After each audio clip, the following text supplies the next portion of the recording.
Students, welcome to Hindi 8th class. बच्चों, आप घर में सुरक्षित होंगे। पिछली कक्षा में हमने पाठ 1-2 किया था बच्चों, जिसका नाम था शिक्षक के नाम पत्र। और अब हम पाठ 3 करने जा रहे हैं, जिसका नाम है सयानी बुआ। इसके अंदर बच्चों लेखिका ने अपनी बुआ जी के व्यक्तित्व के बारे में बताया है कि वो बहुत ही अनुशासन प्रिय थी, जिसकी वजह से वो कठोर समझी जाती थी। परंतु इन सब के बावजूद भी उनके अंदर मानवीय भावनाएं और नारी सुलभ कोमलता विद्यमान थी। आओ पढ़ें कैसे। सब पर मानो बुआ जी का व्यक्तित्व हावी है। सारा काम वहाँ इतनी व्यवस्था से होता जैसे सब काम मशीनें हों, जो कायदे में बंधी बिना रुकावट अपना काम किए चली जा रही हैं। ठीक 5 बजे सब लोग उठ जाते। फिर 1 घंटा बाहर मैदान में टहलना होता। उसके बाद चाय दूध होता। उसके बाद अन्नू को पढ़ने के लिए बैठना होता। भाई साहब भी तब अखबार और ऑफिस की फाइलें आदि देखा करती। 9 बजते ही नहाना शुरू होता। जो कपड़े बुआ जी निकाल दें वही पहनने होते।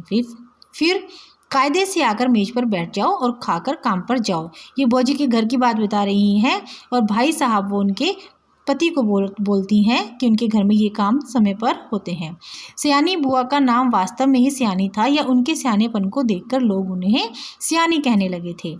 सो तो मैं आज भी नहीं जानती, पर इतना अवश्य कहूँगी कि जिसने भी उनका यह नाम रखा वह नामकरण विद्या का अवश्य पारखी रहा होगा।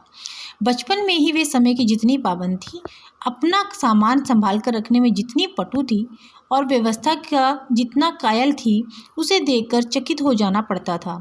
कहते हैं जो पेंसिल वे एक बार खरीदती थी, वे जब तक इतनी छोटी ना हो जाती कि उनकी पकड़ में भी ना आए, तब तक उससे काम लेती थी। क्या मजाल कि वह कभी खो जाए या बार बार नोक टूटकर समय से पहले ही समाप्त हो जाए। जो रबड़ उन्होंने 4th कक्षा में खरीदी थी, उसे 9वीं कक्षा में आकर समाप्त किया।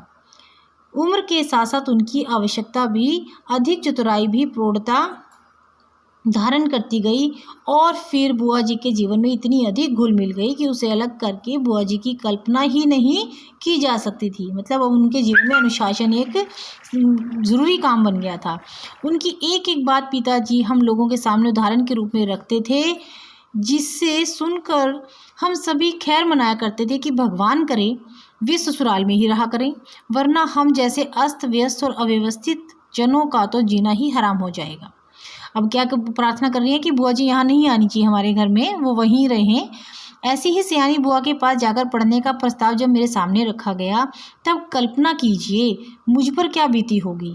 मैंने साफ इनकार कर दिया कि मुझे आगे पढ़ना ही नहीं, पर पिताजी मेरी पढ़ाई के विषय में इतने सतर्क थे कि उन्होंने समझाकर, डांटकर और प्यार दुलार से मुझे राजी कर लिया। सच में राजी तो क्या कर लिया, समझिए अपनी इच्छा पूरी करने के लिए मुझे बाध्य कर दिया। और भगवान का नाम गुहारते मैंने घर से विदा ली और उनके यहाँ पहुँची। अब लेखिका को पढ़ने के लिए उसके पिताजी उसकी बुआ जी के यहाँ भेज रहे हैं और वो मना कर रही है कि मुझे नहीं पढ़ना। इसमें संदेह नहीं कि बुआ जी ने बड़ा स्वागत किया। पहुंच गई हैं बुआ जी के, और बुआ ने बड़े प्यार से स्वागत किया है।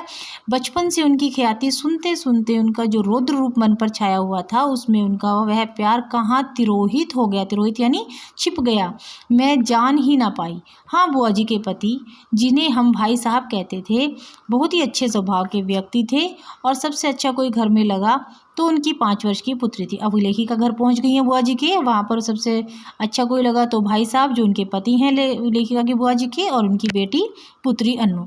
घर के इस नीरस और यंत्र चालित कार्यक्रम में अपने को फिट करने में मुझे कितना कष्ट उठाना पड़ा और कितना अपने को काटना छाटना पड़ा, यह मेरा अंतर्यामी ही जानता है। सबसे अधिक तरस आता था अन्नू पर। अन्नू कौन? बुआ जी की बेटी। वह इस नन्ही सी उम्र में भी प्रौढ़ हो गई थी। वह छोटी सी उम्र में ही अनुशासन प्रिय बूढ़ी हो गई थी।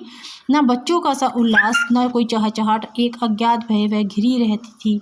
घर के उस वातावरण में कुछ ही दिनों में मेरी भी सारी हंसी खुशी मारी गई।